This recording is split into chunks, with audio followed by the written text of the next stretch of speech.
நீ நான் காதல் சீரியலில் நாளைய எபிசோடில் என்ன நடக்குது அப்படிங்கிறத பார்க்கலாம்.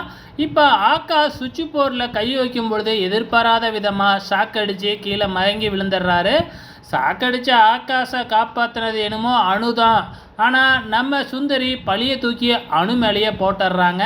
நான் சொல்ல அணுவை கேட்காம கல்யாணம் பண்ணலை, அதனால தான் பாரு இப்போ உயிருக்கே ஆபத்தில் வந்து முடியுது அப்படின்னு சொல்கிறாங்க. உடனே அணு வந்து பார்த்திங்கன்னா அதை சீரியஸாக எடுத்துக்கிட்டு அதுக்கு கோயிலில் போயிட்டு பரிகாரமெல்லாம் பண்ண ஆரம்பிக்கிறாங்க. கோயிலில் வராண்டாவில் உப்பை கொட்டி அதில் வந்து முழங்கால் போட்டு நடந்து வராங்க.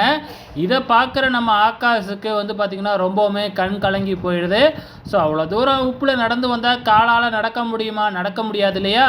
நம்ம ஆகாஷ் அணுவை அப்படியே அழகா காரில் தூக்கி வந்து வீட்டுக்கும் தூக்கிக்கிட்டே வராங்க. இதை பார்க்குற சுந்தரிக்கு பயங்கர கோபம் வருது.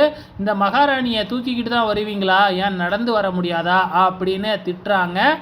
அப்போ நம்ம ஆகாஷ்க்கு பயங்கரமாக கோபம் வந்து, நீங்கள் எப்படி எனக்கு முக்கியமோ அதே மாதிரி தான் அணுவும் எனக்கு முக்கியம் அப்படின்னு தன்னோட அம்மாவையே எதிர்த்து பேசுகிறாங்க. இதை எல்லாத்தையுமே நம்ம அபியும் கேட்டுக்கிட்டு தான் இருக்கிறாங்க. ஸோ வெயிட் பண்ணி பார்க்கலாம் இன்னும் என்னெல்லாம் நடக்க போகுதுன்னு.